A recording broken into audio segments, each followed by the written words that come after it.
Federal government gives account of stewardship ahead of Nigeria's 65th anniversary. Northern Investment Summit to unlock economic opportunities opens in Abuja. And federal government collaborates with Kogi State on all-year farming for food sufficiency. And on Good Morning Nigeria today, we shall focus on the 80th United Nations General Assembly.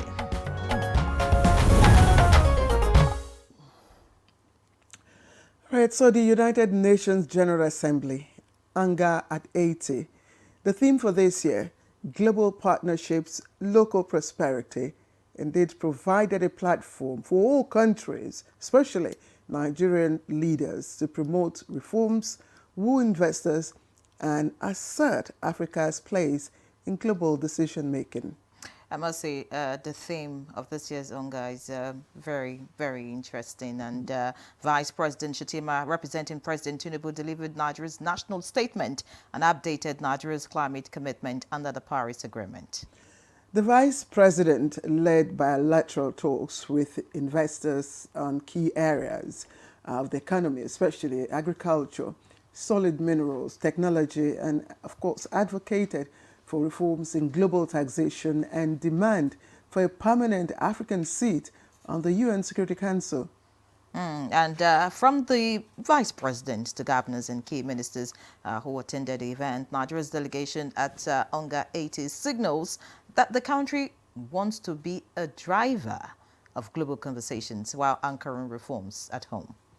Absolutely. Now, there were also participating governors who engaged in state-focused investment pitches to diaspora communities and global investors, especially on subnational development. They showcased how the various states can align their policies with the renewed hope reforms.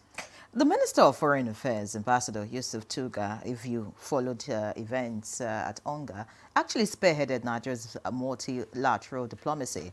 He advocated for UN Security Council reforms, while the Minister of Industry, Trade and Investment, Dr. Jumoke Oduwole, hosted Nigeria Investment Day, which was a side event targeting investors in solid minerals, telecommunication, manufacturing, and technology. And Nigeria's strategy at Unga 80 this year rests on broad representation. While the Vice President set the national tone, ministers, governors broke down the renewed hope agenda into sectoral and subnational profiles. It is, of course, on this note that we welcome you once again to Good Morning Nigeria, and it's happening live on the network service of Africa's largest television network, I dare say. I am Claire Adilavu Abdurrazak. Thank you for joining us. Yeah. Hi, Claire. Indeed, you can't beat the rich. Oh, yes. I'm Ray John. Thank you for joining us for this very special Tuesday morning's edition of the program Good Morning Nigeria. Shortly, Chukwudi Okoli-Ogbaja will join us. That's for newspaper review. But for now, we have the beautiful Tessie O'Mary ready to serve us the morning news. Tessie, good morning to you. Good morning, Ray. Good morning, Claire. Hello, Nigerians, and here is the morning news. Nigeria's spirit will continue to remain high and unbroken as a nation after 6 decades. Nigeria's resilience was the focus by Secretary to the Government of the Federation, George Akume, at the World Press Conference commemorating Nigeria's 65th anniversary celebration. The renewed hope agenda has become the guiding framework for transforming Nigeria. It is an agenda that speaks to national rebirth, inclusivity, and sustainable progress, thereby providing hope for our people. Still talking nationhood, messages of hope, unity and patriotism were re-echoed as the enduring principles that Nigerians should continue to imbibe as the President Tinubu administration is repositioning the country for a greater future. at a World Press Conference as part of activities on Nigeria's 65th independence anniversary. Minister of Information and National Orientation Mohammed Idris gives account of stewardship of the federal government within the last 28 months. We are all witnesses to the remarkable reforms taking shape at a pace never seen in the history of this country. President Bola Ahmed Tinubu, GCFR, is doing the needful. He is committed, he is courageous, and is also a visionary leader that is gradually dismantling the stubborn clogs in the wheel of our national progress. Inspector General of Police Kayode Adeolu Egbetokun has described the Nigerian police force as more than just an enforcement institution, emphasizing its role as the frontline defender of law and order in the country. The IGP made this remark while addressing newly called Tuba police officers at the force headquarters. He highlighted the critical role of legal expertise in policing, noting that no force can effectively discharge its mandate without officers who possess a deep understanding of the law and the ability to apply it with clarity. I charge you to strengthen prosecutions, ensure that our cases are tight, professional and beyond compromise. Uphold integrity. Let your conduct be above reproach.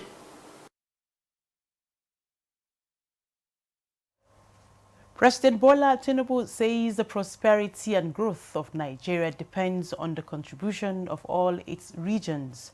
He stated this while declaring open a two-day Northern Nigeria Investment and Industrialization Summit in Abuja with the theme Unlocking Strategic Opportunities in Mining, Agriculture and Power. Areas have been stabilizing the macroeconomic environment, creating jobs, reducing poverty, mobilizing private sector investment, whether domestic, whether foreign. In talking agriculture, the federal government of Nigeria is collaborating with the Kogi state government on establishment of a mechanized farming in the state for an all-year-round agriculture food production to enhance food sufficiency. Already, a delegation from the presidency is in Kogi State to assess lands for a smooth takeoff. The federal government, under the Renewed Hope agenda on President Bola Ahmed Tinubu, wants every state that has idle land, massive dam, to be utilized, and that's why we have brought our agricultural expert, Mr. Israel Kidron, to develop modern agroeconomy. And those are the news highlights. Good morning, Nigeria continues with Ian and Claire. After these messages, do have a beautiful day. It is with great joy and a deep sense of honor that I, Senator Hope Uzodinma CON, Governor of Imo State, on behalf of the government and the good people of our dear state, warmly welcome the President and Commander-in-Chief of the Armed Forces of the Federal Republic of Nigeria, His Excellency Asiwaju Bola Ahmed Tinubu, GCFR, on an official visit to Imo State alongside the National Chairman of the All Progressives Congress, Professor Ntawe Yuwata, the Senate President, His Excellency Senator Godswill Akpabio, the Speaker of the House of Representatives, Tajuddin Abbas, Governors of the All Progressives Congress APC, and other leaders of our great party, the APC, on Tuesday, 30th September 2025. During this historic visit, Mr. President will commission a number of transformative projects that eloquently demonstrate our shared commitment to progress. These include the fully rebuilt Owerri-Mbise-Obowo-Umuahia Road, 2. A brand new flyover connecting Port Harcourt and Onitsha roads with major upgrades around the Assumpta Cathedral roundabout, Owerri. 3. The ultra-modern Emmanuel Nwayamo International Conference Center and other signature projects. In addition, President Tinubu will, as Chief Guest of Honor, unveil my latest book, A Decade of Impactful Progressive Governance in Nigeria. a reflection on our journey as a party and as a nation committed to the ideals of good governance and sustainable development. I look forward to receiving Mr. President, other eminent Nigerians, and friends of Imo State on this momentous occasion. Come and witness history. Join us as we celebrate vision, service, and progress. Signed, Senator Hope Uzodinma, CON, Governor, Imo State. Milo 3-in-1 Milky and Creamy is truly milky and contains calcium. So, no need to add milk for that rich, creamy cup, which helps to nourish your kids. Milo 3-in-1 is such a smart choice. Milo, energy to go further. From Nestle. Welcome your host, Bisola Ayola. Hi, everyone! Woo! All the way from Akwa Ibom State, it's the sensational family! Woo! And all the way from Benue State, it's the TWC family! My name is Christiana. I'm a fashion designer. My name is Christiana. I'm a fashion designer. You are into Asia. You are into catering. You are into another thing. I sing. You sing as well. Oh my God. Grace, take it away. All around the world, no one looks like you. You can put a smile on your face. You're beautiful. For the Spirit of the Lord lives and dwells in you. Woo! Woo! Mention a common response if your situationship should ask you, what are we? Pass. We are just friends. One item. We're like a sister to me. Nothing. Love us. We are who we are. We are who we are. Survey says.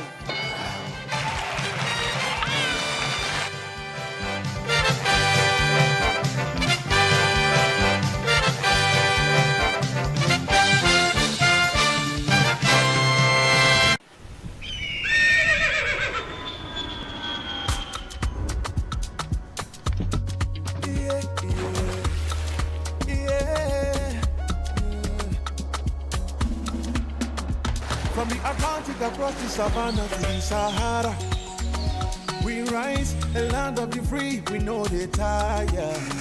We dream great, our spirit is undying.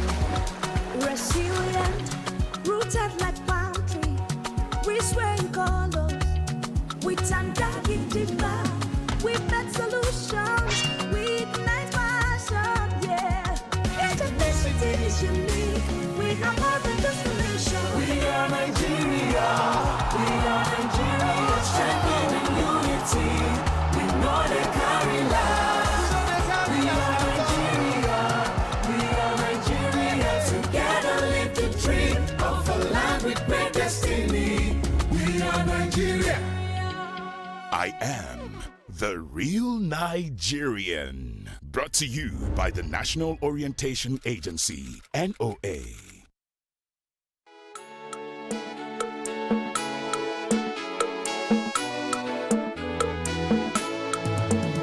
Nigeria at 65, a continental giant takes another step forward, navigating the contradiction fueled by a colorful and resourcefully diverse populace, yet questions linger on the destination of state, propelled by the vagaries of nationhood. What is your contribution to this journey? Join the NTA and an eclectic mix of everything Nigerian, from the academic deans to the street kings, who will lend their voices on the platform that has always been a part of the journey. The NTA on October 1st, 2025.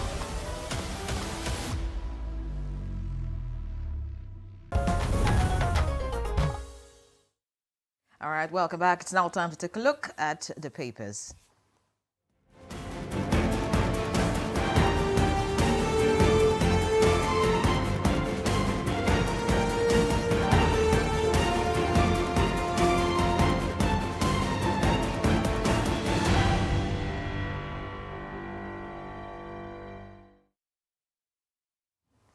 All right, newspaper reviewer Chukwudi Okoli-Ogbaja is right here with us this morning.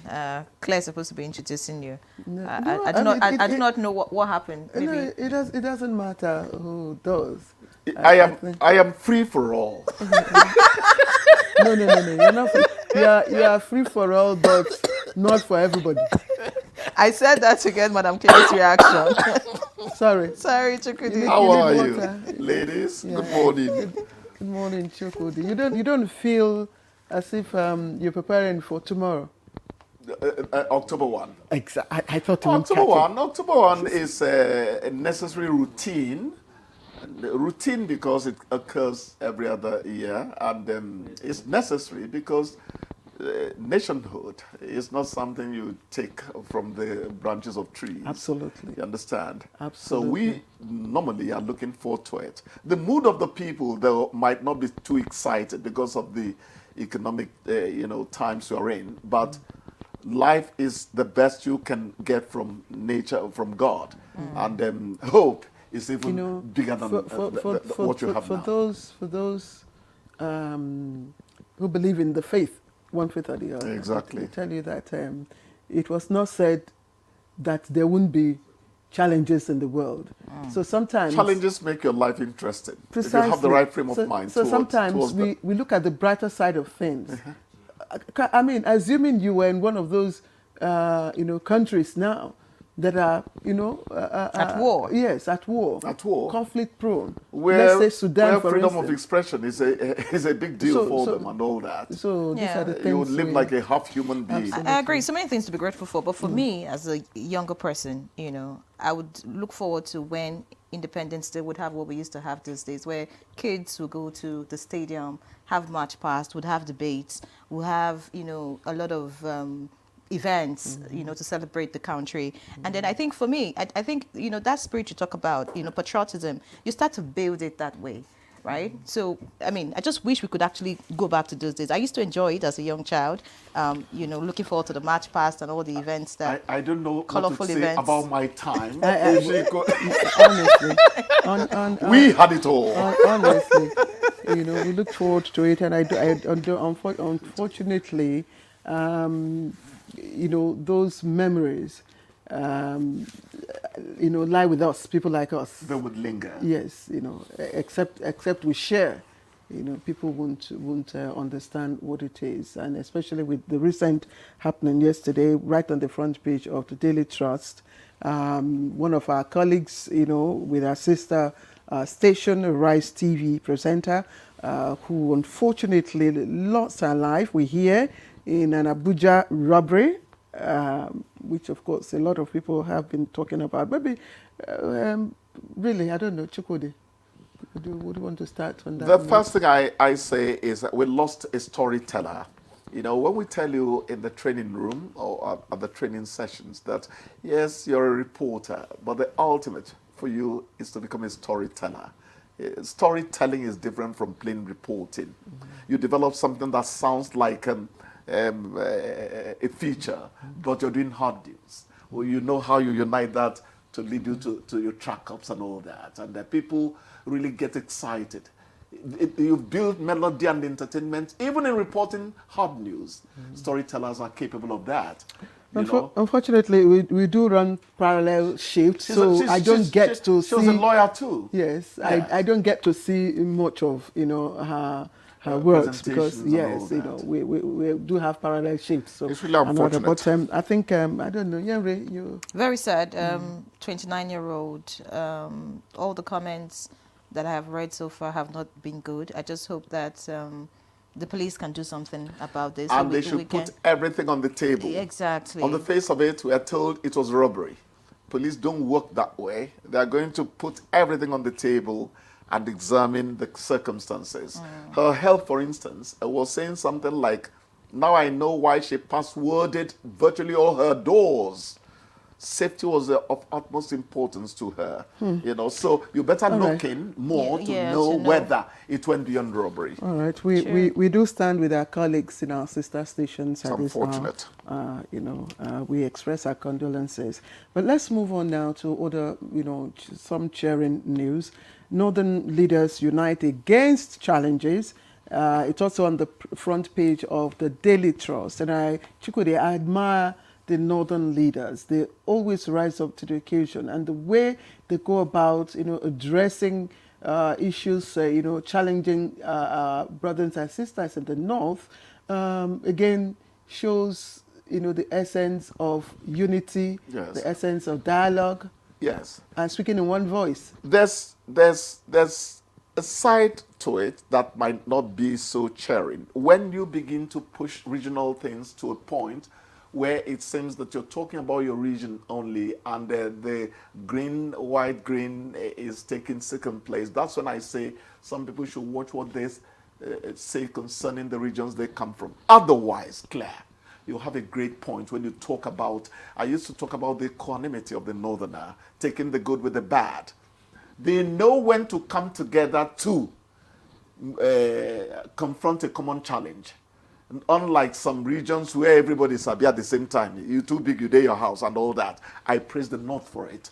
But it's beginning to wane a bit. It's not as it was then, but it is still there, and it's something that should be commended. But don't you also think that, you know, what they're doing should be a clarion call for other leaders to sit up? Because if we all rise up to the issues, because the issues that challenge the different, you know, zones differ. Yes, in scope and in content and in context. So it's you must look inwards and begin to look for local solutions to your challenges. That's it. And I think that's what the Northern leaders are doing. They're looking at themselves. In the face of insurgency and banditry, I dare say the North is doing well. Because those are factors that are enough to scatter the entire landscape. But they still manage some level of cohesion. We should be commended. All right, my final take before Henry takes our papers. Court holds action as Dangote Pengasin meeting drags on. I like that because I've always said, why don't you approach the industrial court? Why begin to ask people to unplug things? Don't let this flow and all that. The court is always the final arbiter. The earlier you go to it, the better, if Joe Join does not do it. So I like the way the defendant in this case is saying, no, their actions will be inimical to our operations and all that. It's a court procedure they have embarked upon, which I think is the ultimate. You know, I was reading Professor Ife yesterday when he was telling Pengasin, this case of yours might not stand and all, but please, let's not say anything that turns out sub judice since it's gone to court. But I'm one of those who frown on, you know, what's happening now. Let me not say on behalf of who. I think the layman is asking, if you look at all the other unions, I mean, the road transport union, you know, which other union again? You know, there's so many of them. Yes. You know, they do not go and picket or shut down, you know, their counterparts in the other private sector. Remember that. That's why I'm told if there's an overreach, which I refrain from because the matter is in court now. The floor is yours. All right, so let's see what other papers are carrying this morning. I'll begin with the leadership at my end. It's this one here. ASU gives federal government 14-day ultimatum over unresolved issues. ASU again. Yeah. They will never leave the news, right? You know, there was this editor I like, Lara Wise, or Where Wise. She made her caption on one of those ASU, you know, it's become a showbiz now. She made her caption, FG, please don't. ASU, we will. It has not changed 12 years on. The caption was FG, please don't go on strike. ASU, we will. No, I keep on praising Lara for that caption. The situation has not changed. I think there's a lot that needs to be looked at between ASU and the federal government agreement. The key issue is the agreement. You might need a microscope to examine, exactly. Or maybe binoculars. Exactly. Because it seems there is more to it that meets the eye. That's the point you may be making. All right. Away from ASU, some other political stories. Jonathan free to run, but Nigerians recall his failures. That's coming from the presidency, and that's coming as a result of the different headlines that the former president may be running in 2027. Looking away from some of the headlines Claire has read, we have here, court says Utomi's shadow government illegal. Yes. Government declares that tomorrow. Came out 2 days ago. Right? Yes. Government declares tomorrow public holiday, cancels Independence Day parade. Fresh flood alert issued to 18 states. And INEC is saying Nigerians still have confidence in electoral process. Yes. Looking at the blueprint quickly now. The blueprint here, we have FG on Nigeria at 65. With renewed hope, Tinubu has removed barriers to nation's progress. The riders, both reforms stabilizing economy, restoring investor confidence. Tax Act's implementation will boost nation's revenue base, and that's according to Idris. Looks like that's about it. Okay, and then Nel Fund reveals timelines for 2025-2026 applications. So it's important that those in school can go and very commendable project, check that one. Finally, British diplomat, reports of genocide against Christians in Nigeria. False. Details on page 6. May God bless him. What did we say yesterday? Some NGOs tend to get overzealous about things happening in this country. I'm not saying Nigeria is a haven. I'm not saying Nigeria is the best place on earth at the moment. But then it also does not entail a situation where you go over exaggerating the situation as it is.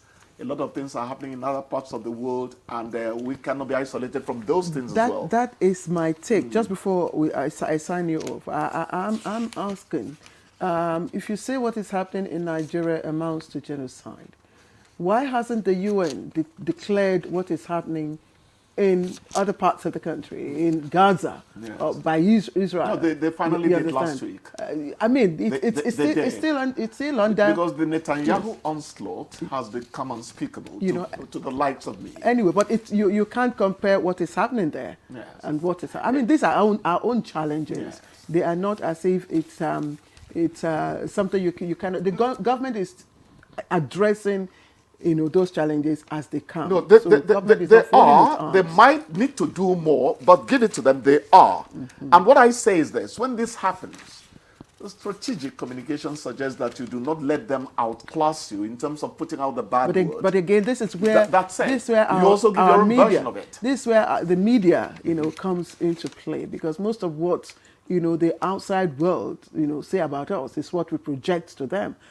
So I think that we need to do more and be more, have more of a national interest, than international interest. Yeah. On Sunday, I said that the journalist is a gadfly. He is a merciless person, a maverick. But when it comes to nation, it's not everything that happens in America that the American journalists report. Thank you. So we need to learn from that. Chukwudi, thank you. And just before, again, Trump seems to have brokered peace deal. He and Netanyahu have agreed on a peace deal. And they said if Hamas does not accept it, Israel will descend on Hamas. Does that sound peaceful, Claire? But I hear that Hamas is unlikely to accept. Actually, they're brokering a situation where former British Prime Minister Tony Blair could be on the board. Absolutely. Of them. It's quite interesting. Let's see how it plays out. Unfolds. Thank you, Chukwudi. Thank you very much, as always. Thank you. Please fly away. You remember our songs in those days, you don't remember? Oh, fly away to glory. No, please don't fly away there now. Please fly away to your... All right, let's take a break. We'll be right back. Oh, dear.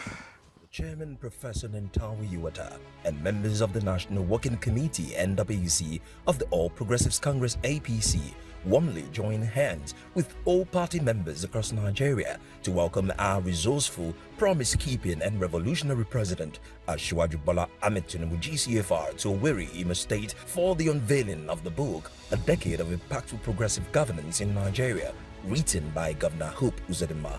The NWC is proud to present this landmark publication to all Nigerians as a record of the achievements of the APC-led federal government over the past 10 years. Significantly, this is the first time any political party in Nigeria is boldly documenting its performance in government, its achievements, challenges and lessons for the public to assess its full view. This book underscores the sincerity, strength and character of the APC, anchored firmly on the values of accountability, transparency and progressive governance. As the #1 APC man and the President of the Federal Republic of Nigeria, Asiwaju Bola Ahmed Tinubu GCFR, visits Imo to unveil this historic and historicizing publication, we are proud to proclaim the APC as Nigeria's leading party. We also heartily welcome our current and former governors, members of the National Assembly, state working committees, and friends of the party to this grand occasion. Signed, National Publicity Secretary. Have you been aspiring to be a student of the prestigious Ahmadu Bello University Zaria to no avail? Worry no more, as you can gain entry through NTA Television College Jos, an affiliate of the renowned Ahmadu Bello University Zaria, where eligible candidates with a JAMB admissible scores of not less than 180 and 100 scores, and with 5 credits O-level in social sciences including English and mathematics, can turn their passion in broadcasting to profession by applying for a BSc in mass communication and MBTE approved innovation diploma courses in film and television production, broadcast journalism and television engineering respectively. The college, as a training hub with a pedigree of professionalism in the media space, also offers specialized courses in other related fields. For more information, visit our website at www.ntatvc.edu.ng or contact 08033 834 343 and 080 69 809 897. Announcer Management. The Renewed Hope Initiative RHI presents the RHI Green Nigeria Challenge. Go green today for a greener tomorrow. This national competition is in 3 categories. The household category is a tree planting competition amongst 11 frontline states in northern Nigeria. Each participating household in Adamawa, Borno, Bauchi, Gombe, Jigawa, Kano, Katsina, Kebbi, Sokoto, Yobe and Zamfara states will plant a minimum of 1 tree to qualify, with a video evidence of before and after the tree planting exercise. 20 million naira will be awarded to the best household. Submission deadline is 20th December 2026. Community category will see local governments, local communities, schools and NGOs reclaim and transform degraded or abandoned areas such as dump sites, landfills, parks and their likes into green, vibrant gardens, parks and eco-friendly spaces. 50 million naira would be awarded to the overall best community group. Deadline for submission is 15th July 2026. State category will have all states of the Federation and the Federal Capital Territory, excluding Enugu State, have a chance to address the growing threats to environmental sustainability and cleanliness. States will be judged based on the number of trees planted on major roads and inner streets and how clean they are. 100 million naira will be awarded to the best performing state. Already, Enugu State has 100 million naira for being RHI's model green state due to its greenery and cleanliness. Video evidence must be submitted by participating states on or before 20th December 2026. All entries must be directed to RHI Office, State House, Abuja, or email rhi.greenchallenge@statehouse.gov.ng. RHI Green Nigeria Challenge. Go green today for a greener tomorrow.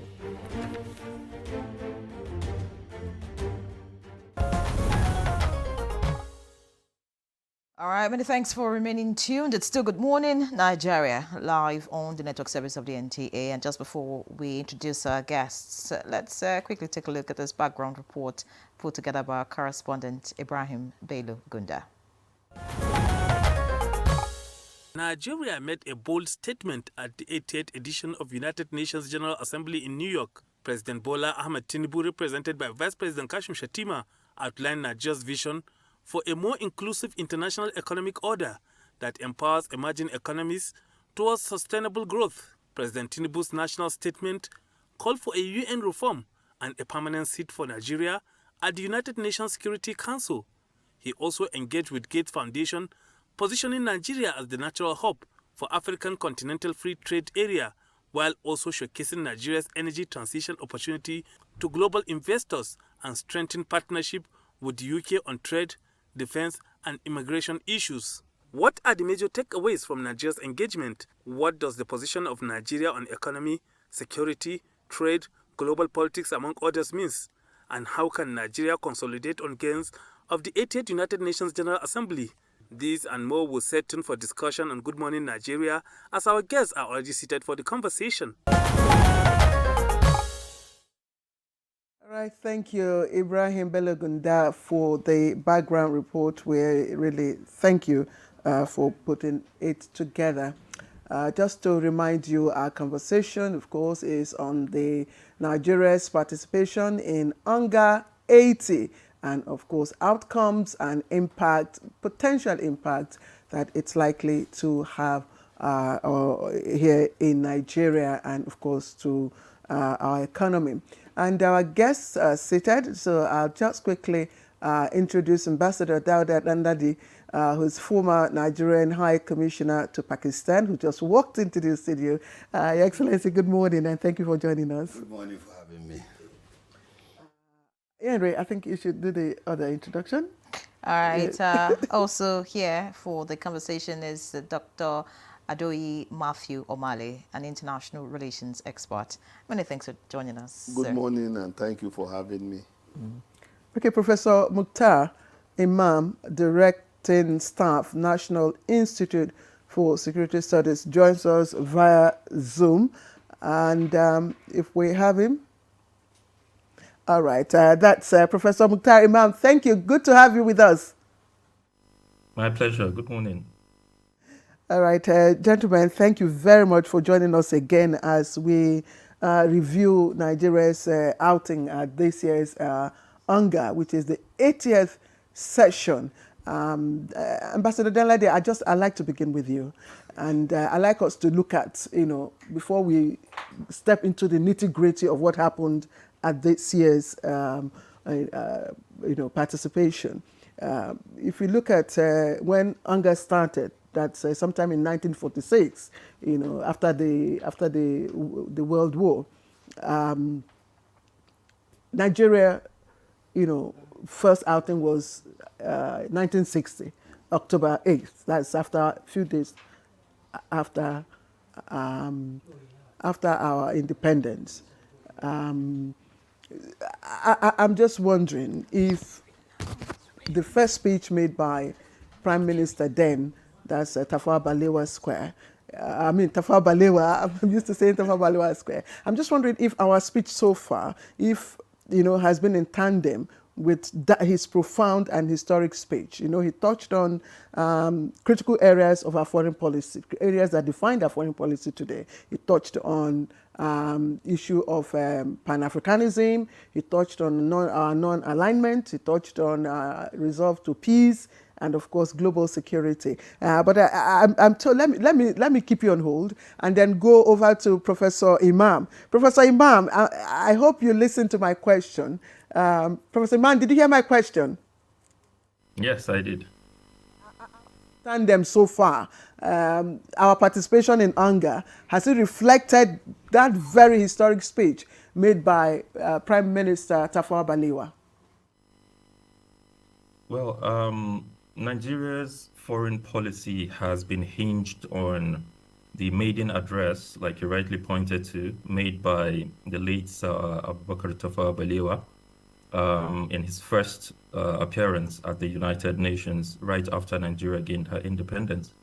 And Tafawa Balewa's position was centered around, or rather, proved to the world that Nigeria's ideals around its foreign policy revolves around the idea of Pan-Africanism and ensuring the liberation and liberty of other African countries. And then, of course, it also spoke to the need to ensure that the security of countries that are newly independent is guaranteed within the international system. And then, of course, this was a time, recall, where the Cold War was ravaging the entire globe. And so Nigeria took the position, or rather took a non-aligned position. Of course, the Cold War, depending on whom you're discussing with, whether it is still here or not, is no longer as relevant as it was when Tafawa Balewa made that address. But as far as the ideals of Pan-Africanism, resource nationalism, ensuring the freedom from colonialism of countries within the African continent, these ideals were achieved.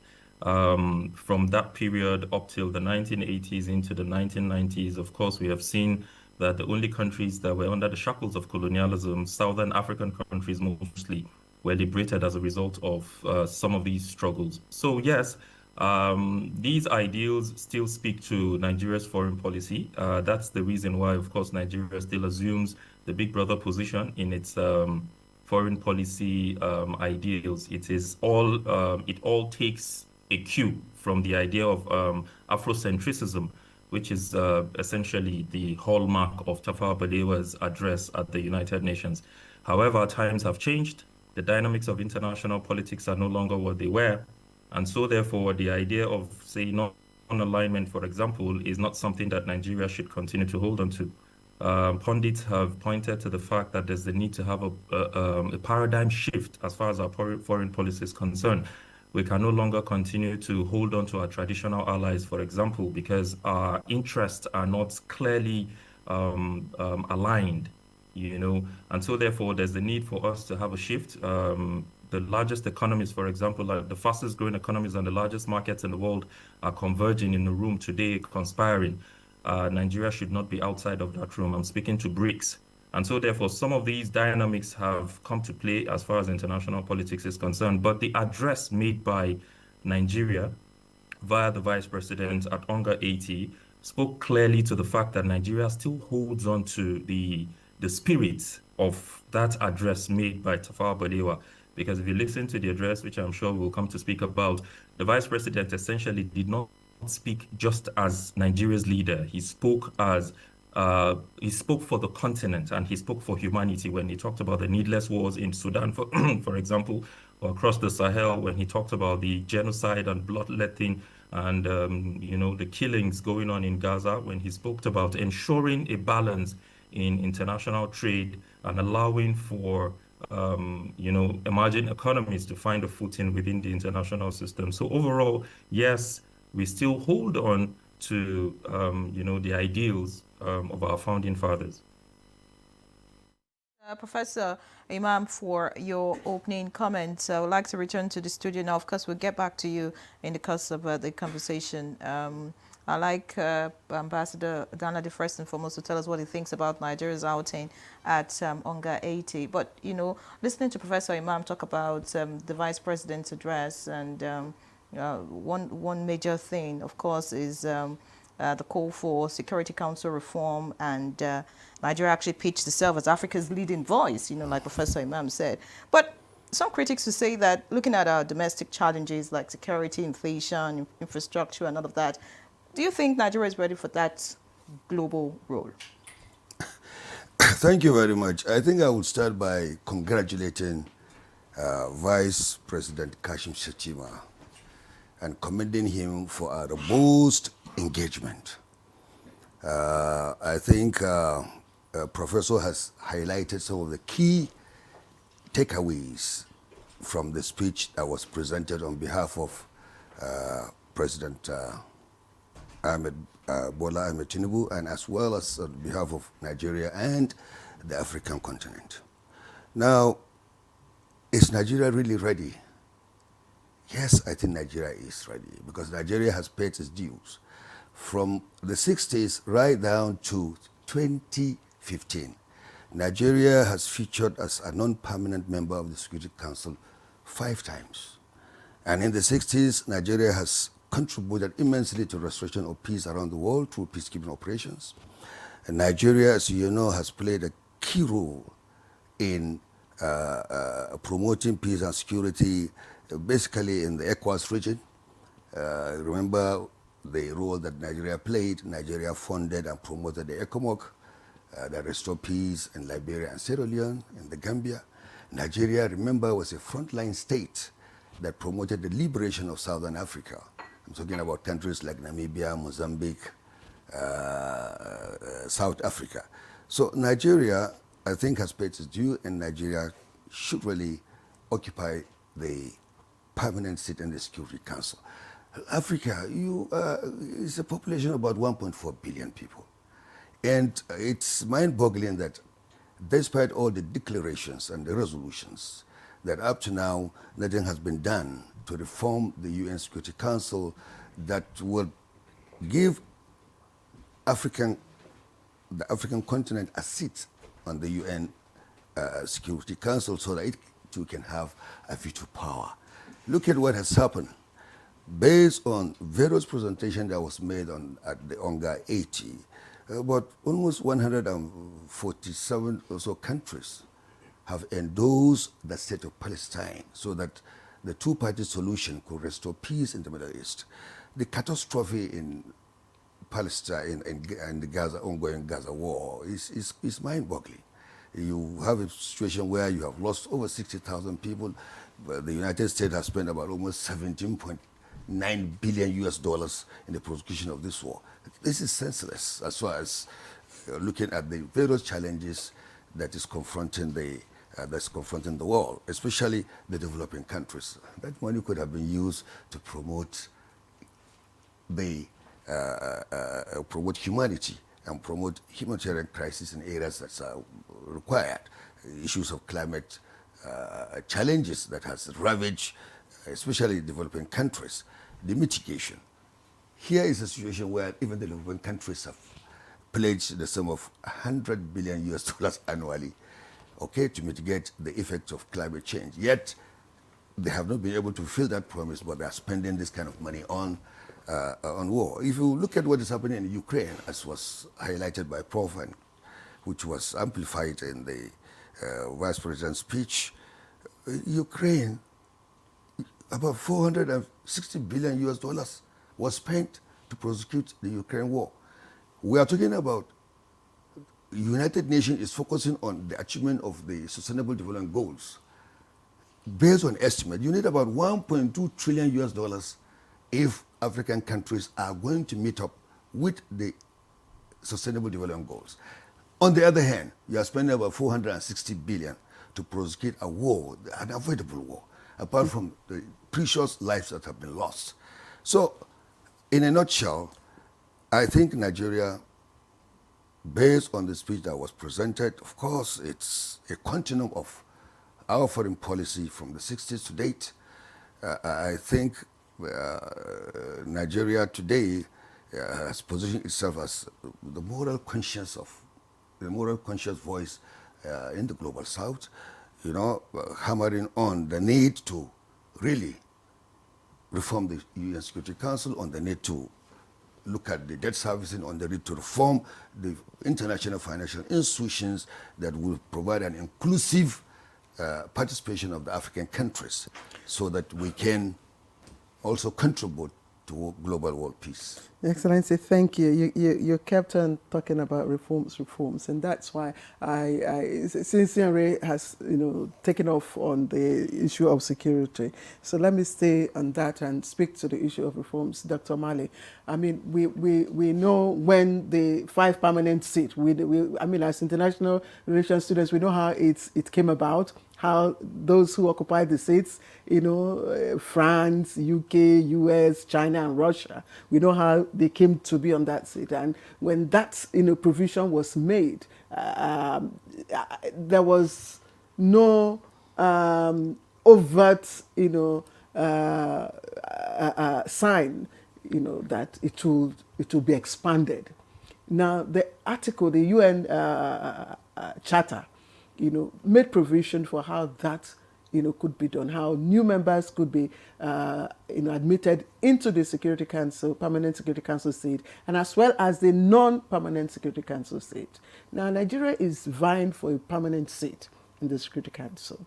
Looking at the rigidity of those charters, Article 108, Article 23, and Article 27, which speaks on composition, voting, and veto powers. Do you think this is feasible? Are we just, this is just rhetoric, request? Well, thank you very much. Before I make my submission, I want to commend the Vice President, Kashim Shettima, for a very, very well-articulated presentation. His comportment was amazing. His delivery was impactful. He was really, I was really very impressed with his presentation at the Unga. Now to your question. The United Nations, definitely, the way it stands, just like the Vice President has said, needs reforms. I know, after 80 years, certainly, as at the time, as at 1946 that you talked about, many African countries have not had independence as at that time. At that time, international relations within the context of that period, right from the time of Westphalia, was basically Eurocentric in nature. But also take cognizance of how that council, that seat, came about. Yes, it came was about due to their military might. Yes, military it came power. about because of certain power, economic power, military might, and several other factors. Above all, it was basically the Allies who won the war. In the Second World War, Russia also was with the victorious. So they shared the seat. They determined what happened. America's entry into the war was a major factor, especially dropping the bomb in Japan, in Nagasaki and Hiroshima. So at the end of the war, they sat down to chart a new world order. Now that order is what is being contested in contemporary world. Okay. Scholars, experts in international relations have continued to say that after 80 years, there is need for the United Nations to reform. Africa has come of age, and you saw the Vice President make that point, that Africa has reached a point that they need a voice at the United Nations, especially at the Security Council. And I like the way he put it.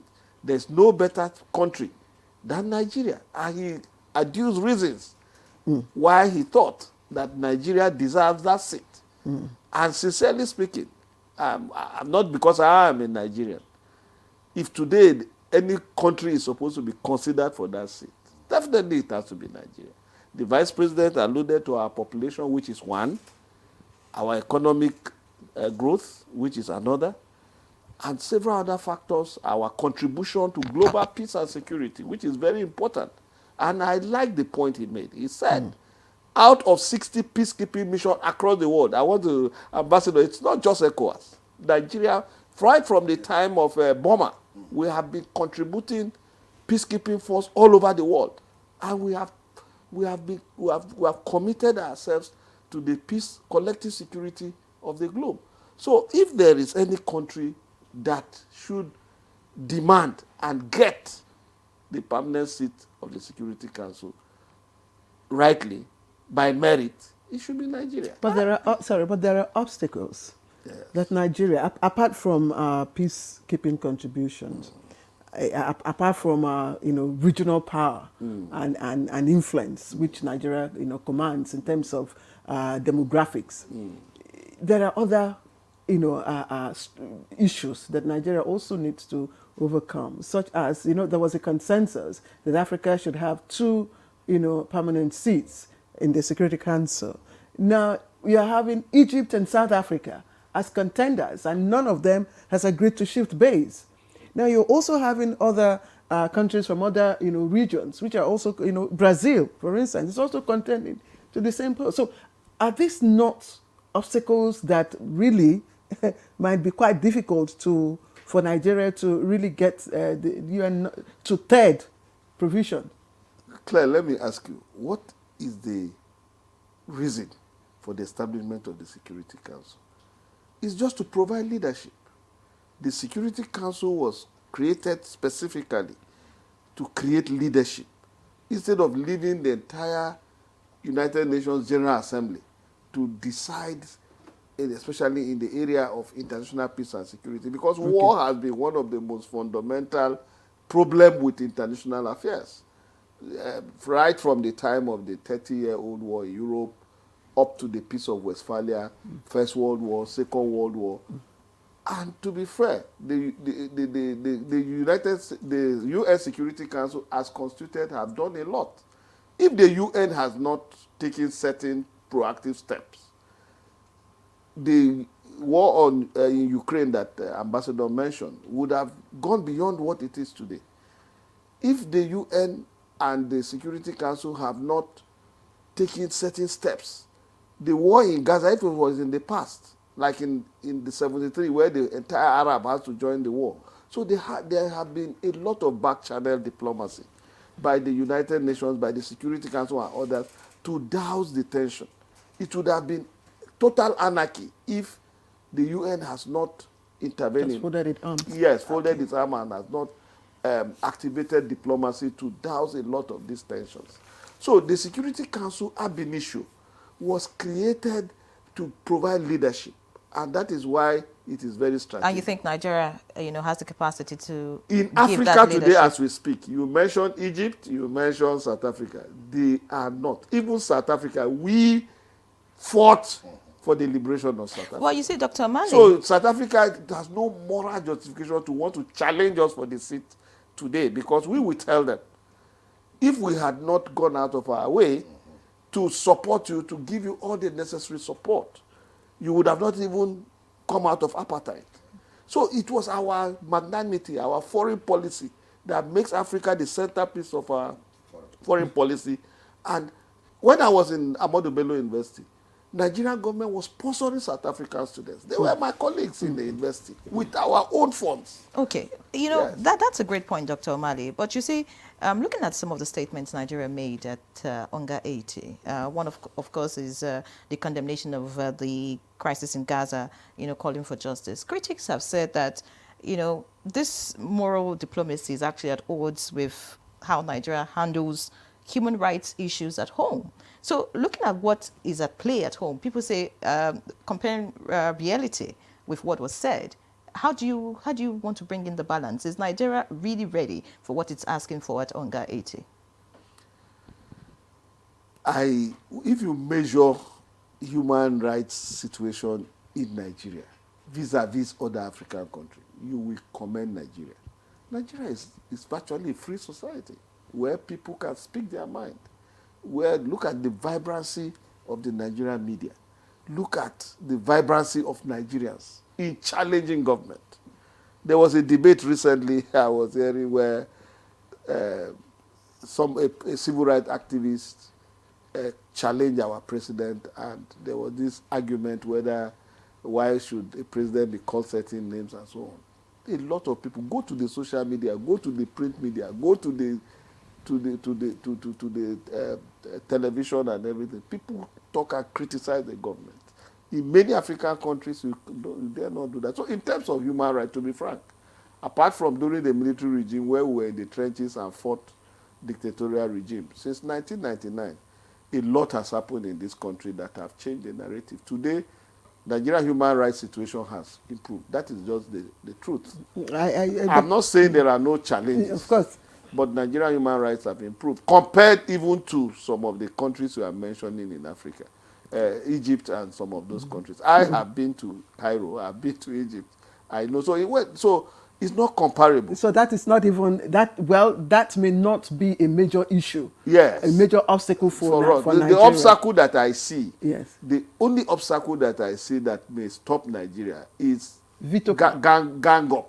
Okay, gang up. Let's bring gang up of yes. francophone, anglophone, and several other factors. Let's bring Professor Imam into the conversation just before we leave the issue of the permanent advocacy for a permanent seat at the Security Council. And I'm wondering, you know, Dr. Mali here is all positive that Nigeria should get it, and that's what the UN as a whole is out, you know, there for, not just the Unga, not just the assembly. But if African countries themselves fail to unite and, you know, produce two countries for the two permanent seats that a consensus, you know, had provided for, what strategy can Nigeria employ to, you know, further pursue this case? And do you think that the P5 would want to share their powers, or will they exercise their veto power, which is also, you know, inscribed in the articles, in the UN Charter articles?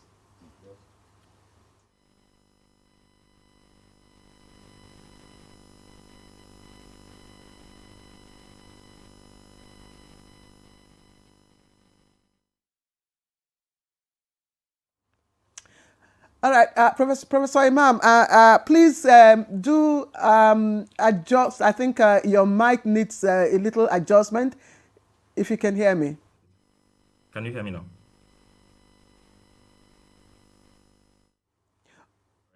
Yes, I got your question. Nigeria's ambition to join the rank of members, permanent members of the Security Council, is one that has raged on for a while. You recall the Abuja Accord efforts made by Professor Gambari during his stint at the United Nations, efforts made by Ambassador Usman Serki during his stints at the United Nations, effort made by other countries that have supported Nigeria's ambition to join the Security Council. However, this is all about diplomacy or diplomatic bargain. The first thing is to ensure that positions are aligned as far as nominating countries that should join the rank of the Security Council from the African continent. We're talking about 50 plus countries. And so therefore, naturally, you will find that other countries would want to also put forward their interest and position as well. However, there are certain metrics, there are certain indices, there are certain parameters that must be considered. And like speakers in the studio have alluded to, Nigeria ranks top in all of these, or almost all of these criteria to join the United Nations. Talk about population, for example, 1 out of every 4 Africans is a Nigerian. So in that respect, it could be said that Nigeria essentially, you know, stands out. And then, of course, speaking of efforts that Nigeria has made in terms of peacekeeping, these are all metrics that are used for measuring. And then to your point, of course, you will find, you know, pushback from other countries. This is where diplomacy has to come to play. We have seen over the years the sort of reciprocity that South Africa, for example, has shown to Nigeria with respect to xenophobia, with respect to the treatment of Nigerian citizens in South Africa. However, it must also be noted that this is not a government-to-government relation issue. This is a people-to-people relation problem. So Nigeria needs to begin to ensure that it aligns its position. It adopts a lot of backdoor diplomacy with respect to how you know it seeks the support of these other African countries that are contending the position with Nigeria. ECOWAS is a block for a lot of maneuver. Nigeria could leverage on its position in ECOWAS to ensure that it gets that done, meaning that it gets the support of all of the countries or most of the countries across ECOWAS. Naturally, Nigeria supports ECOWAS with finances. This might sound not so morally, you know, in tune, but then this is what diplomacy is about.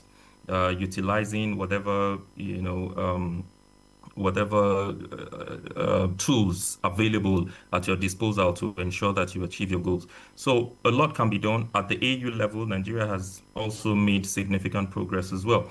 So I do believe that it will be, a task. However, it is not unsurmountable. Nigeria can actually push through to ensure that it gets the support of Russia, for example. It gets the support of China, for example. China is one of Nigeria's biggest trading partner.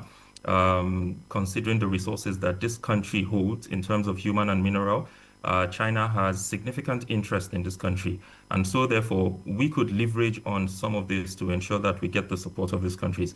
But what is most important is that the restructuring of the Security Council has to happen as quickly as possible, because putting veto power in the hands of these individuals, especially those who do not adhere to the ideals of multilateralism, say, for example, the country that hosts the United Nations, at a time where the world needs to move towards multilateralism, you find that the United States has a precedent that appears to be ultra-nationalistic in his views.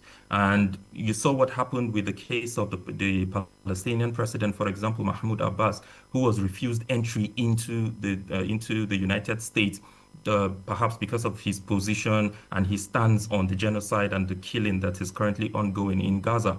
And that is opposed to the headquarter agreement, which dictates clearly that no leader or president should be disallowed from entering the United Nations on the grounds of whatever disagreements. So a lot needs to be done. As a matter of fact, beyond just the restructuring of the United Nations, I think it's also time for some level of rotation of the General Assembly to ensure that countries also have a feel of what the General Assembly is about, something, akin to what we have at the AU.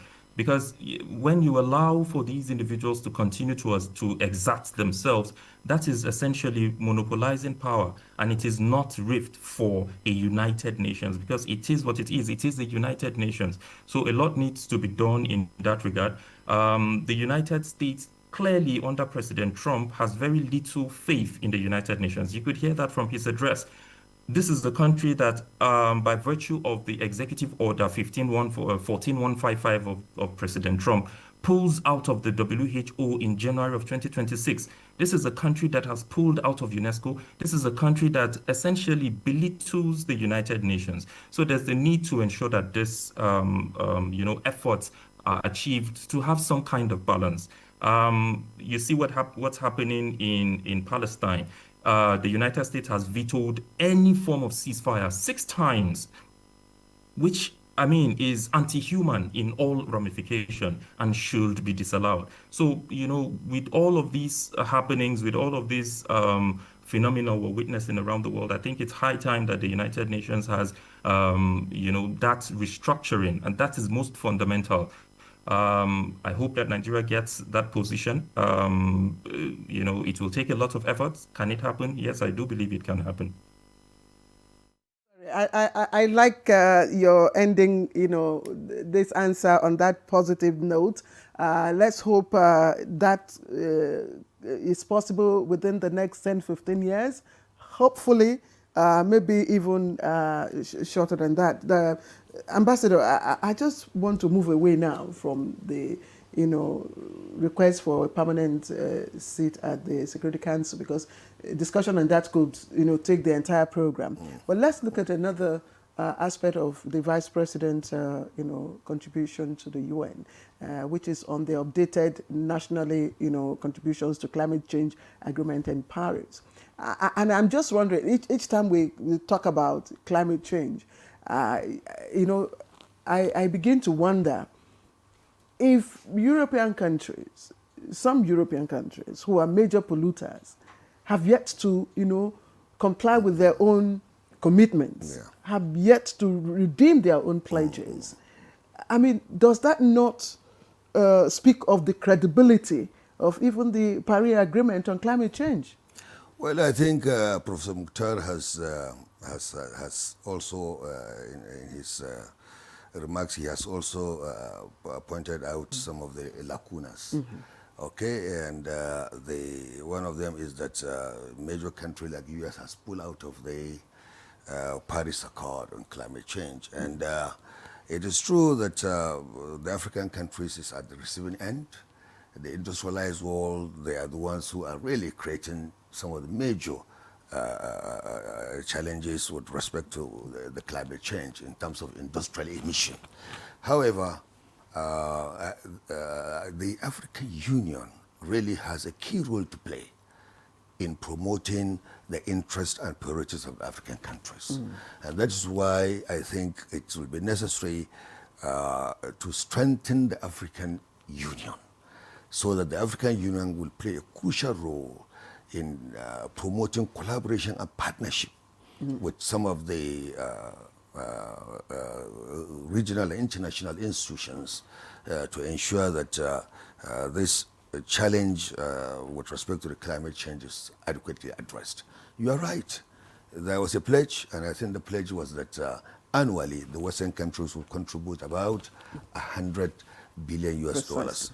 That fund is supposed to be accessed by the developing countries, possibly at a concessionary rate, so that they can pursue climate resilient structures, okay? So that they can also, when you look at the issue of, for example, desertification, it costs a lot. And I am from Borno State. The Vice President, speaking on climate change, I believe at the background is the challenge that we had, for example, in Borno State to contain the menace of the desertification that has almost consumed a large part of the state. So, again, the focus should be what will be the strategy for us to get our priorities and the interests of African countries. And still, it boils down to strengthening the African Union, ensuring that the African Union collaborate, build and strengthen partnerships with international organizations, regional organizations outside the African continent, the various bodies under the auspices of the UN, so that the interests and priorities of African countries can be promoted. All right. Many thanks, Ambassador, for that. I mean, you've hit the nail on the head, and very interesting listening to Professor Imam, talk about all the issues. But let's look at economic diplomacy now, which was also front burner for the Vice President during his address. Nigeria showcased its economic reforms and energy transition plans, and many people say back home, citizens are yet to feel relief from hardship as a result of the reforms that have been put in place. So do you think foreign investors, are convinced by the message at Unga, looking at what's happening back home? And then how can we translate global messages into local benefits? Well, thank you for this question. You see, the floor of the UN gives an opportunity for you to also showcase what you are doing. And there was no better place than for the Vice President to itemize some of the reforms that have been put in, economic reforms that is ongoing in the country. For example, he talked about the removal of subsidy, which is one of the key programs of the current government. He talked about the reforms in the financial sector, especially in terms of our currency, floating of the dollar and so on. And then he talked about debt relief, which has been one of the key issues that have been bugging development, not just in Nigeria, but in many African countries. So there was no better platform to have articulated these various economic issues to the outside world. These issues are very critical to the economic development of not just Nigeria, but the entire African continent. And he made that point, that Africans and that Nigeria specifically have to remove this subsidy, as painful as it looks.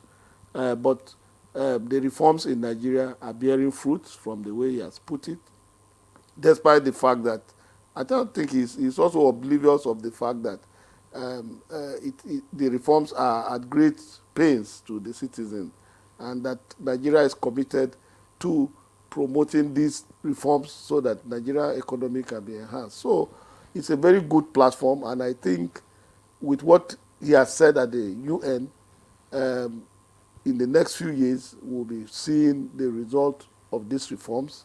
And just like you have asked me, foreign investors will begin to have more confidence in the Nigerian economy. And I like what he said about debt relief. He said, look, we are not begging for these debts to be cancelled.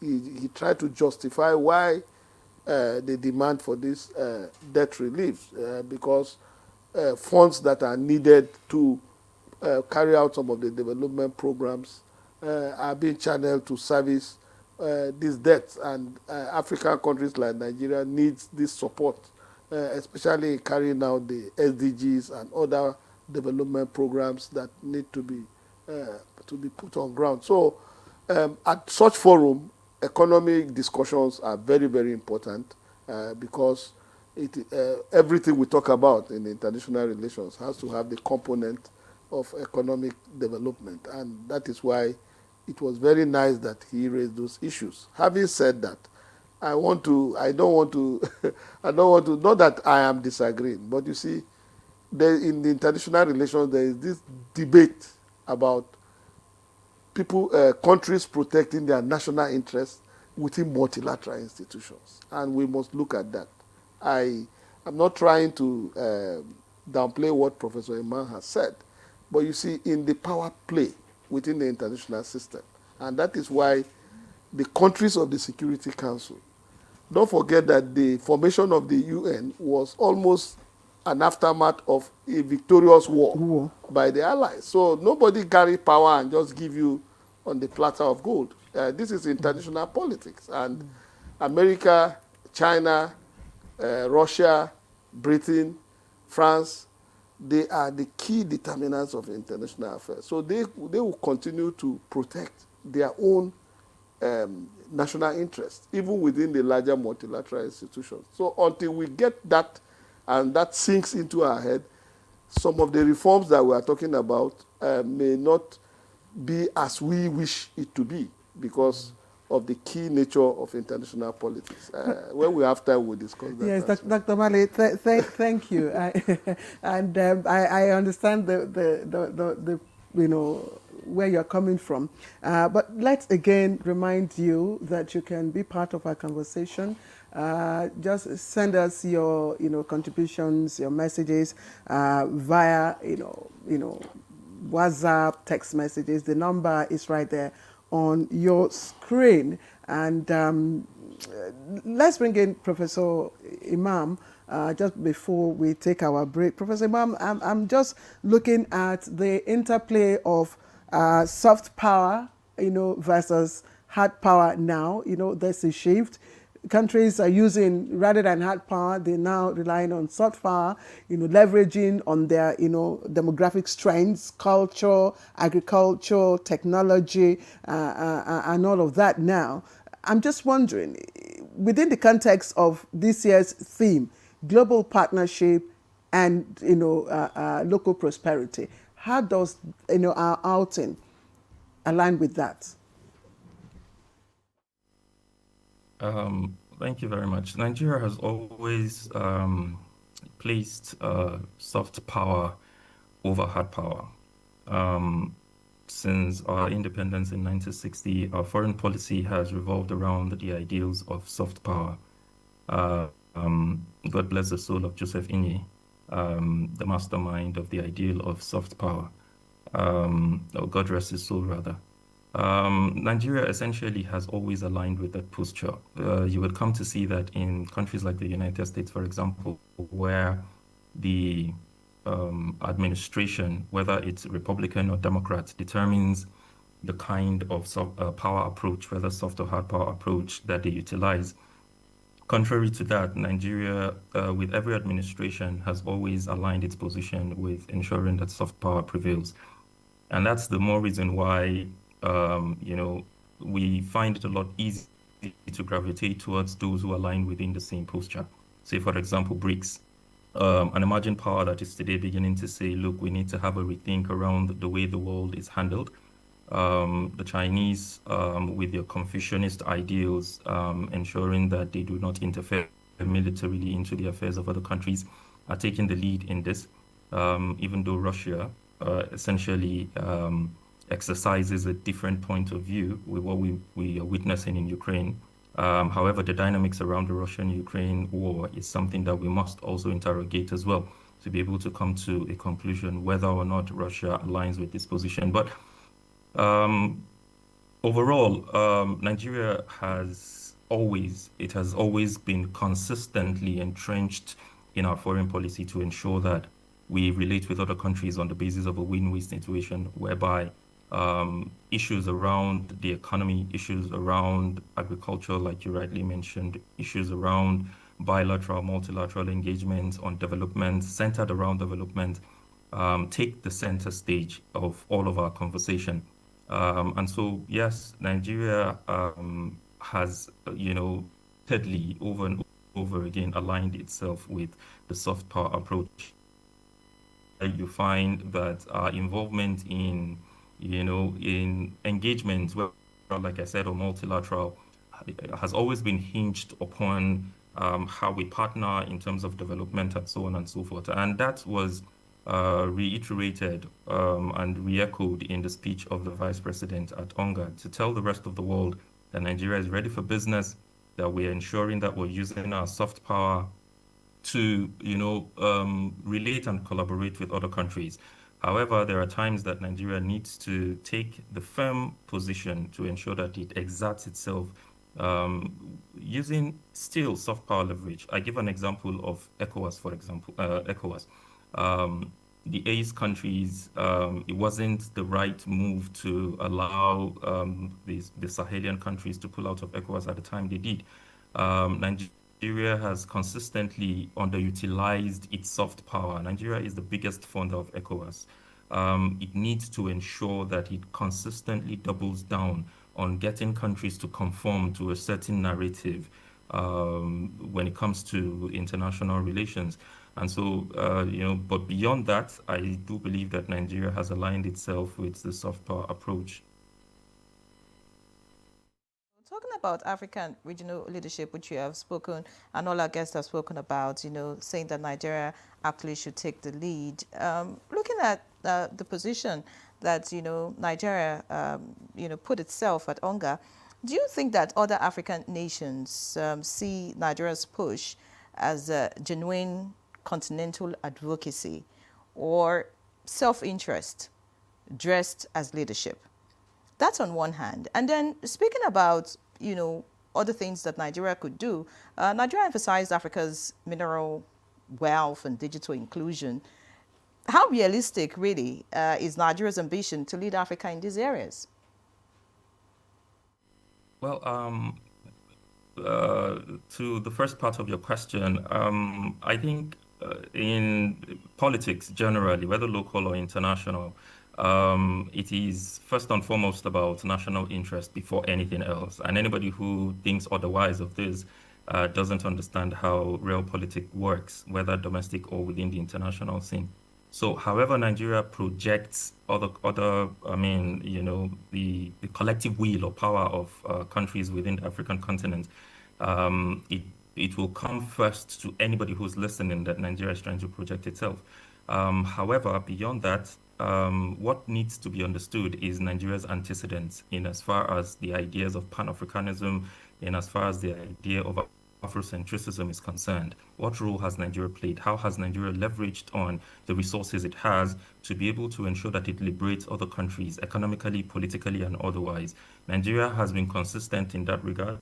We have intervened in over 60 peacekeeping missions around the world. Nigeria has and was involved in the liberation of Southern African countries, as has been mentioned earlier by all speakers.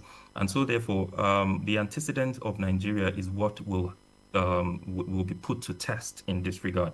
And so, that essentially speaks to what Nigeria will come to do at the United Nations. We have always spoken for the African continent. This is not the first time that Nigeria is assuming that position of being the big brother across the African continent. So I believe that this will appeal to the conscience of these other countries in respect to what you have just talked about.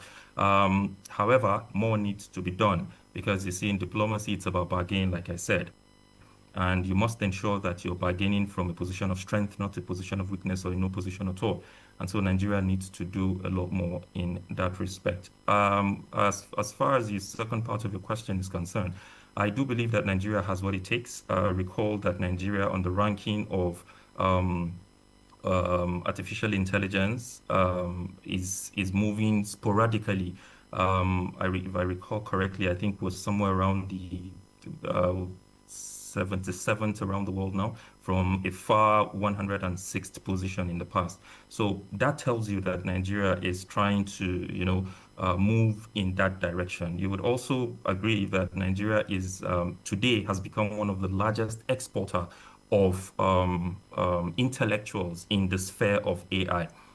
This is verifiable. It's something that can be checked.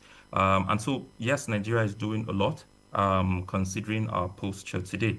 And as far as being an economic giant is concerned, you see, the country is moving slowly, but surely to a destination where it takes back its position as the largest economy in Africa. Foreign policy is always often at times determined by the domestic policies. As far as our micro and macroeconomic issues are concerned, for the first time we're seeing not just a year-on-year growth or decline rather in Nigeria's inflation. We're seeing a month-on-month decline in Nigeria's inflation, which has dropped to about 20% in the last 4 years. We're also witnessing for the first time that Nigeria essentially has an external reserve of about 42 billion for the first time in 3 or 4 years. All of these speak to, the indices. These are indices that speak to the efforts that Nigeria is making at ensuring that her economy does well. However, we must caution very clearly that while we speak about this on paper, Nigeria's economy appears to be doing well as far as the monetary issues are concerned. Monetary issues in and themselves do not fix an economy. You must have a corresponding fiscal policy. This is bringing the conversation back home now. The government of the day needs to understand that we're faced with a double-edged inflation. And what that means is that we do not have the food available, neither do we have the money available. Trickle-down economics is not happening in Nigeria. This money is stuck at a certain level. It doesn't trickle down to the ordinary person. And so therefore, government needs to do a lot more in terms of intervention, in terms of, advancing more small and medium. Professor Imam, thank you. And I love the points that you have just made. You have just come down to, the reality of those we call the common Nigerians. I don't know if Ian Ray is part of it, but, people like us, when these things don't hit our pocket, we really don't understand. But I can assure you, we had a conversation on Good Morning, and the guests here all agreed that there seems to be a better handshake between fiscal and monetary policies, and that's why we're having the improved indices at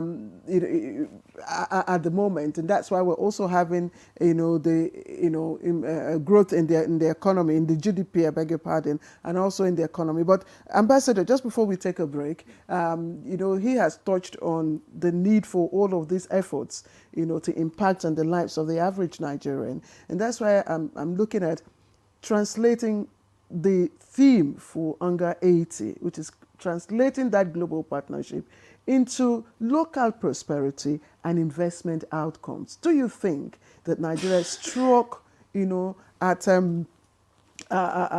deals that can quickly translate, these into jobs and better livelihoods for Nigerians? Thank you very much. I think, yes, Nigeria has done that because if you look at the engagement of Vice President Kashim Shettima, on the sideline, he has held various bilateral meetings, showcasing the potentials of Nigeria, unfolding the $200 billion investment opportunities in Nigeria, especially in the area of energy. I think Nigeria, to a large extent, I think has demonstrated that it is possible to translate some of these bilateral engagements into concrete realities so that jobs could be created. You know, he has emphasized on the need for fair sharing formula when mineral resources are exploited. Nigeria today is among the top states that have proven lithium. Lithium is one of the key mineral resources in the drive towards mitigating climate change and the greenhouse.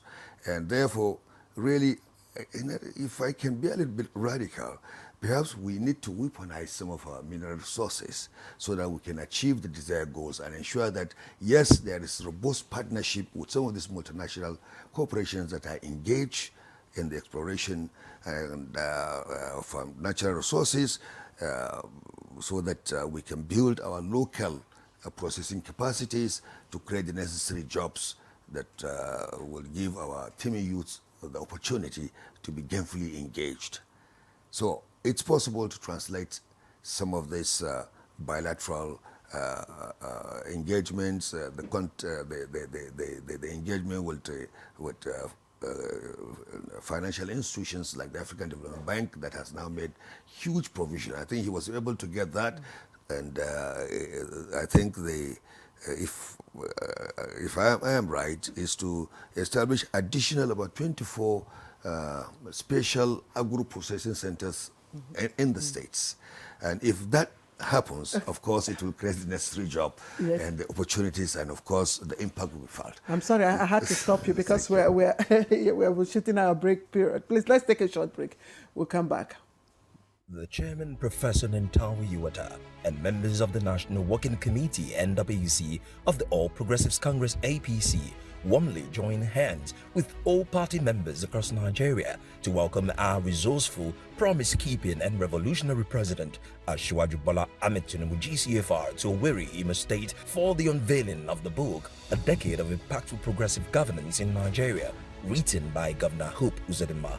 The NWC is proud to present this landmark publication to all Nigerians as a record of the achievements of the APC-led federal government over the past 10 years. Significantly, this is the first time any political party in Nigeria is boldly documenting its performance in government, its achievements, challenges and lessons for the public to assess its full view. This book underscores the sincerity, strength and character of the APC, anchored firmly on the values of accountability, transparency and progressive governance. As the #1 APC man and the President of the Federal Republic of Nigeria, Asiwaju Bola Ahmed Tinubu GCFR, visits Imo to unveil this historic and historicizing publication, we are proud to proclaim the APC as Nigeria's leading party. We also heartily welcome our current and former governors, members of the National Assembly, state working committees, and friends of the party to this grand occasion. Signed, National Publicity Secretary.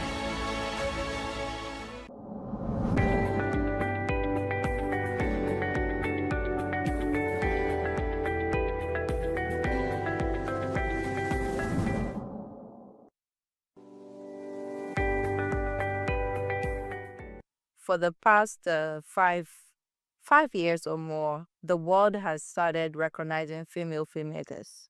Female filmmaking and filmmakers was not really a thing initially because it's still a male-dominated sector. But suddenly, women are being put in places that has been able to give us opportunities and open our minds to so many different and unique things that we have been behind the scenes and been deprived of. Now we've seen that this avenue has been presented for us.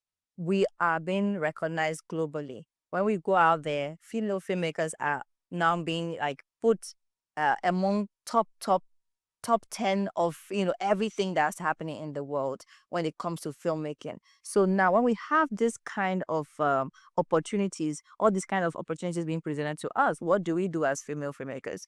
We are not going to say, oh, we failed at it. There's not been any form of failure. It was just about the right time, and the right time is now. Now that we have those platforms presented to us and the opportunities being presented to us, what do we do as female filmmakers? Do we get up, step up, combine forces, and work towards making sure that female stories are told the way that we want them to be told? Or do we just sit back and still be afraid to push forward?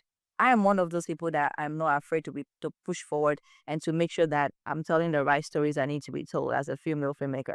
There's so much that females are doing right now. We have females in the box office, hitting the box office, and we have females producers now. So women are not just sent to do makeup or act.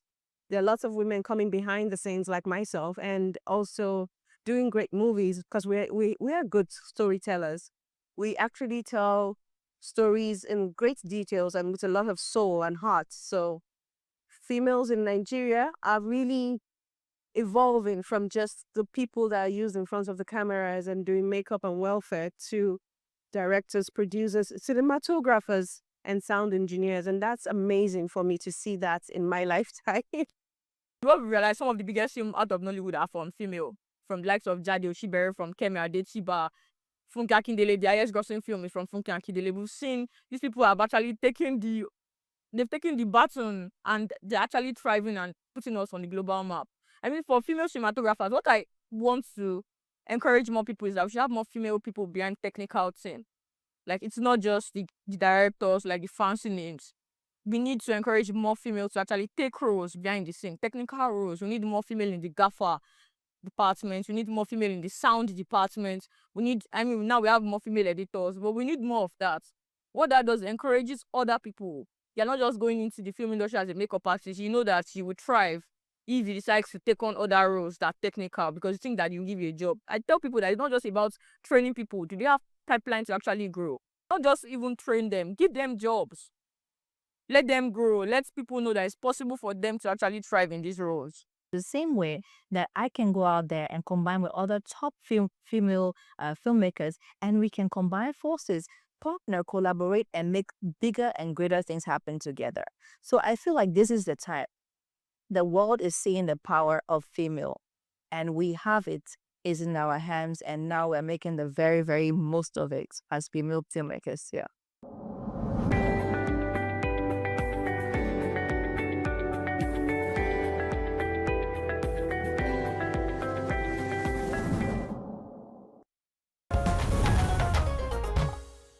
All right, many thanks for staying with us. It's still Good Morning Nigeria live on the network service of the NTA. Our guests are still very much with us, and we're discussing Unga at 80, Nigeria's representation, and the takeaways from that very strategic meeting.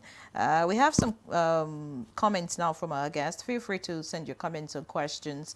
The number is on the screen, and of course it would be taken. Looking at some of the messages that we have already, this one here says Uduak Nkation, and says considering Nigeria's economy, population, contributions, etc., we should be given that permanent seat in UN Security Council. All right. Another one says, Jack Abba from Akodi, Nigeria's attendance and presentation in Unga 80 have always been applauded. In Unga have always been applauded. Please tell us the benefits of the permanent seats to Nigeria. That's a question. I'm sure our guest will respond to that. Another one says Vice President represented Nigeria well at Unga, and Nigeria deserves a permanent seat at the UN. All right, Ahmed Shua from Adamawa State sent that. Another one says the UN's 80th anniversary is a milestone worth celebrating, with significant successes in promoting global peace and cooperation. Nigeria as a member state has demonstrated commitment to fostering peace in Africa. Given its contributions, Nigeria's bid for a permanent UN Security Council seat is well deserved, and granting it would acknowledge its leadership in global affairs. That's coming from Chike Dim from Warri, Delta State. All right, Claire. Yes, okay. I have just one or two. This is from Sebastian Ofumbia. He says to Dr. O'Malley, I hold 100% your proposal that we have to reposition our country. Power is not given, but that you have to grab it, so Nigeria should look inward. From Sebastian Ofumbia. Good morning. This is from Dogara Joshua. The analysts have put forward a very strong argument for Nigeria's candidacy of UN Security Council. Dogara, thank you. And Emmanuel Joseph Bello from Jos. Kudos to our VP for well-articulated speech at Unga. Nigeria has paid its dues, her dues, in different engagements in the United Nations. Now it's time for payback to consider Nigeria with a security permanent seat. I think we'll more comments and messages. Once they come in, we'll take them. But let's again return to Dr. O'Malley, and we're just looking at the impact over the years. We're talking about, Unga. Each year we visit Unga. But truly, how from your perspective, how has the resolutions, how has it affected, us? Us, I mean Nigeria generally. In what ways have we benefited? In what ways, has it impacted in what we do? Yes, the United Nations General Assembly holds annually, and a lot of resolutions are taken. These resolutions, yes, you might not get immediate results, but whether we like it or not, it creates an avenue for countries to ventilate, for countries to put up proposals, for countries to address global issues. There's no other platform that gives that opportunity for heads of states, government of various nations of the world, sovereign nations of the world, to converge once every year to come and discuss issues that affect the entire globe. I think that is very instructive. It provides that platform. And once these matters are discussed, they are vigorously implemented by both the Security Council and the Secretariat of the United Nations. The argument is that, the session is usually very long on speeches, but limited or even, shorter on the outcomes, positive outcomes, yes, for member countries. Yes, the United Nations, one of the major problems with the United Nations and also the League of Nations before the United Nations is the problem of enforcement of decisions. It's very difficult because enforcing these decisions, especially when it comes to issues of global security, becomes very difficult because there's no standing force.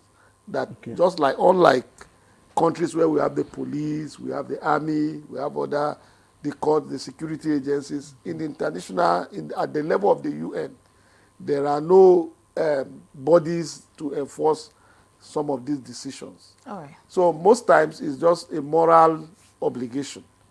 Just a moral obligation that, the UN has taken this position, they have made this no binding force. No binding force. And that is why the powerful nations, most times, neglect or do not follow some of these resolutions. Okay. Because there are no binding effects. All right. But it is very important that these resolutions are taken. It serves as a moral compass. It serves as an indictment, if you may call it.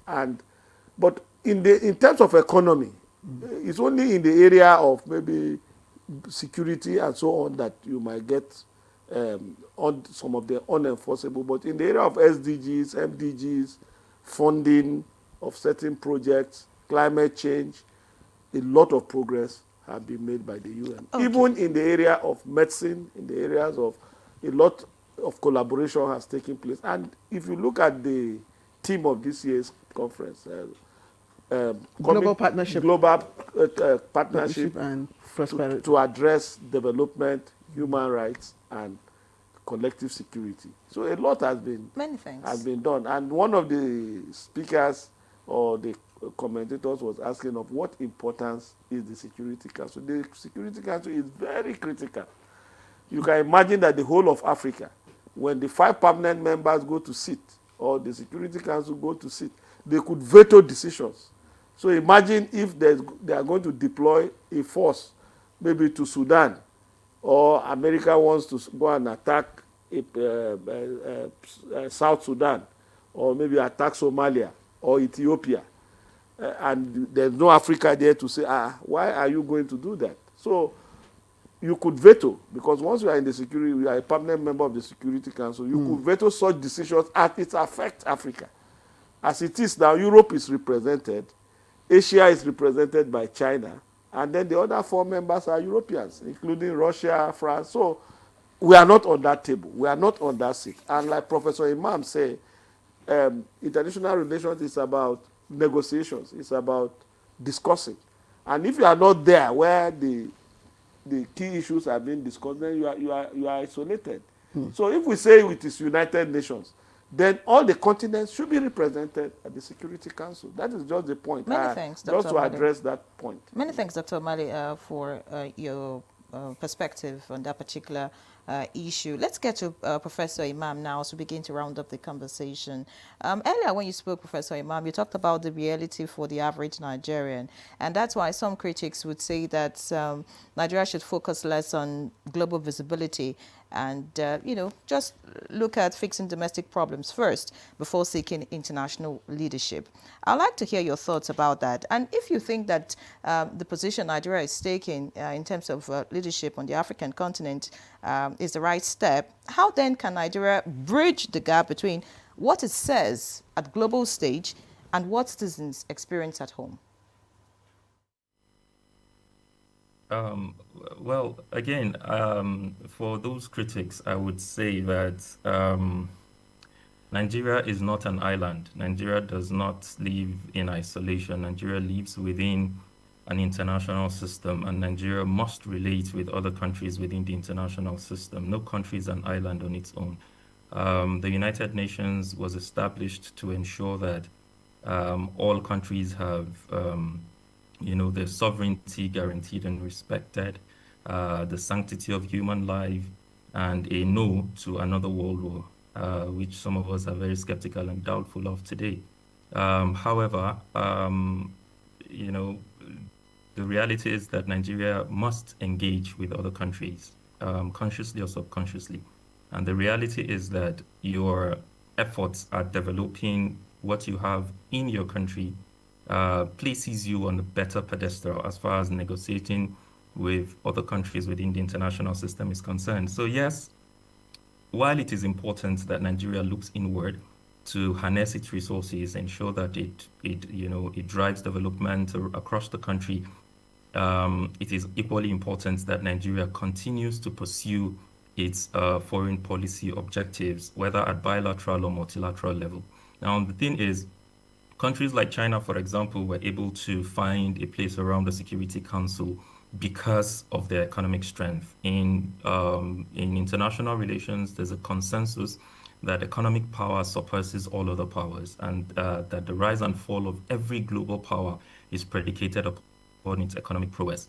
So therefore, Nigeria needs to do more. The African continent has to do more as far as South-South cooperation is concerned, to ensure that resources are harnessed and utilized. Until and unless we achieve that, it's going to be quite difficult for us to make any mark as far as having a footing around international regimes or organizations are concerned, such as the United Nations. So the issue here is, it's not about Nigeria, cutting off ties with other countries or withdrawing its position or posture or role at that level, but ensuring that these things are done pari passu. While you develop your country inward, you must ensure that you also take that to the global stage as well. As far as readiness, to the other part of your question, as far as Nigeria's posture, we've constantly talked about the resources domiciled in this country. Again, I talked about the human resource and the strength of Nigeria as a country. This is a country that houses 60% of the world's arable land, meaning that we can feed the world, and you will never hear of a food glut. 70% or more of the world's rare earth is found across the African continent, and this country houses a chunk of that. We're the third highest, with the highest deposit of gas, and the sixth with the highest deposit of oil. Name it, we have these resources. The point is that we need to begin to harness these resources and ensure that these resources are used for the betterment of the citizenry. And that's the reason why I spoke to the domestic issues, to ensure that what happened in other parts of the world does not repeat itself. Remember Tahrir Square. Egypt's economy was doing fantastically well on the paper under Hosni Mubarak, but the reality on the ground was different. It did not match that. And at the end of the day, governments are judged by the micro. And there's the Professor Imam, thank you. In just 30 seconds, if you were to be an advisor, to the government, I'm just wondering, which would you push for? Is it harder push for the Security Council or prioritizing investments? Well, the both can go pari passu. We don't have to leave one for the other. I think my 10 seconds. Thank you. Do you think that we exerted enough weight in terms of diplomacy? I think we have, but I just want to follow up on what Dr. O'Malley has said with respect to the implementation of resolutions that have been passed over the years. I think what African countries need to do is to strengthen the African Union to ensure that the African Union build strong collaboration and partnership with international organizations. We need to have a strategic lobbying strategy so that we can push our interest, the interests of Africa, the priorities of Africa, and at the same time to ensure that we sit out on the table of the US. Because if you are not on the table, you become the menu. And we should be able to. All right, if you're not on the table, you become the menu. Dr. O'Malley, your last thoughts as we round up the conversation, and what steps do you think Nigeria should be taking now to prove that it was not just talking at the Unga 80, but actually ready for, concrete action? Yeah, Nigeria should not be tired of carrying Africa on her shoulders. Nature has trust the leadership of Nigeria, and Nigeria must not abdicate that responsibility at this point in time. We must not shy away from that role that has been entrusted on this great country. And I think with what the Vice President has said, it underscores that. So we must continue to provide leadership for Africa. We must continue to ensure that we do the right things domestically, because domestic policies influence foreign policy across many countries. So I agree that we must also, while we are crying for reforms at the United Nations, we should ensure that domestic reforms are sustained. That is just my petition. All right. Many thanks to all our guests. Indeed, it's been a very insightful conversation. Many thanks, Ambassador Dauda Danladi, former Nigerian High Commissioner to Pakistan. It was a pleasure to have you as a guest, and many thanks for sharing your insights with us. Thank you very much. All right. Dr. Adoyi Matthew O'Malley, International Relations Expert, thank you once again for being our guest. Thank you for having me. All right. Professor Mukhtar Imam, thank you for your insights, and thank you for sharing your thoughts. Director and staff at the National Institute for Security Studies, thank you once again for being our guest. My pleasure. That's Good Morning Nigeria for today. I am Claire Adelabu Abdulrazak. Bye-bye. And I'm Yanre John. Live locked on the NTA.